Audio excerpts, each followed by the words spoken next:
Cinema വിശേഷങ്ങൾക്കും ഗോസിപ്പുകൾക്കും ദാസനും വിജയനും ഈ channel ഇപ്പോൾ തന്നെ സബ്സ്ക്രൈബ് ചെയ്യുക. മലയാള സിനിമ വളരുകയാണ്. ഇടക്കാലത്ത് മലയാളം സിനിമ കേരളത്തിൽ മാത്രമായി ഒതുങ്ങിപ്പോയിരുന്നു. എന്നാൽ ഇപ്പോൾ കലുമാറി.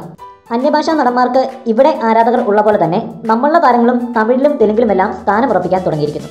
ജനതാ ഗ്യാരേജ്, വിസ്മയം, മന്യംപുലി തുടങ്ങിയ ചിത്രങ്ങളിലൂടെ തെലുങ്കിൽ വൻ ആരാധകവൃന്ദം നേടാൻ മോഹൻലാലിന് സാധിച്ചിരുന്നു. പ്രേമത്തിലൂടെയും നേരത്തിലൂടെയും തമിഴിൽ ആരാധകരെ സൃഷ്ടിച്ച നിവിൻ ഇപ്പോൾ റിച്ചിയിലൂടെ അത് നിലനിർത്താൻ ഒരുങ്ങുകയാണ്. അതേസമയം തെന്നിന്ത്യ മുഴുവൻ ആരാധകരുള്ള സ്റ്റൈലിഷ് ആക്ടർ എന്ന ഇമേജ് ദുൽഖർ സൽമാനും സ്വന്തമാക്കി കഴിഞ്ഞു. എന്നാൽ ഇവർക്കൊക്കെ മുമ്പ് അന്യഭാഷയിൽ പ്രധാനമായും തമിഴിൽ സ്ഥാനമുറപ്പിച്ച ഒരു താരമുണ്ട്. മറ്റാരുമല്ല, നമ്മളുടെ മെഗാസ്റ്റാർ മമ്മൂട്ടി തന്നെ. കൈനിറയ ചിത്രങ്ങളുമായി മമ്മൂട്ടി തമിഴിൽ വിലസിയിരുന്ന ഒരു സമയം ഉണ്ടായിരുന്നു. കേരളത്തിന് പുറത്ത് മലയാള സിനിമയ്ക്ക് ഒരു വിലയുണ്ടാക്കി കൊടുത്തത് മമ്മൂട്ടിയാണെന്ന് പലരും അഭിപ്രായപ്പെട്ടിട്ടുണ്ട്. എന്നാൽ ഇടക്കാലത്ത് മമ്മൂട്ടിക്ക് അത് നഷ്ടപ്പെട്ടിരുന്നു. കൃത്യമായി പറഞ്ഞാൽ 2000-ന് ശേഷം മമ്മൂട്ടി തമിഴിൽ കാര്യമായി ശ്രദ്ധ കേന്ദ്രീകരിച്ചിരുന്നില്ല. അർജുനൊപ്പം ചെയ്ത വന്ദേമാതരം പരാജയപ്പെടുകയും ചെയ്തിരുന്നു. എന്നാൽ യുവതാര ചിത്രങ്ങൾ ഉൾപ്പെടെ തമിഴിൽ നേടിയ വിജയങ്ങൾ മനസ്സിലാക്കി തമിഴിൽ വീണ്ടും തൻ്റെ സ്ഥാനം ഉറപ്പിക്കാനുള്ള നീക്കത്തിലാണ് മമ്മൂട്ടി. മമ്മൂട്ടിയുടെ പുതിയ ചിത്രം സ്ട്രീറ്റ് ലൈറ്റ് ഒരു ബൈലിംഗ്വൽ ആയിരിക്കുമെന്നും ഒരേ സമയം ചിത്രം മലയാളത്തിലും തമിഴിലുമായിരിക്കും പുറത്തിറങ്ങുമെന്നുമാണ് റിപ്പോർട്ടുകൾ. ഇതിനെക്കുറിച്ചുള്ള ഔദ്യോഗികമായ റിപ്പോർട്ടുകൾ പുറത്തു വരാനിരിക്കുന്നതേയുള്ളൂ.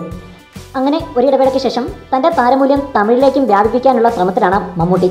കമൽഹാസന്റെ ഉത്തമ വില്ലൻ, വിശ്വരൂപം തുടങ്ങിയ ചിത്രങ്ങളിലെ ക്യാമറാമാനായ ശാന്തൻ സൈനുദ്ദീനാണ് ചിത്രത്തിൻ്റെ സംവിധായകൻ.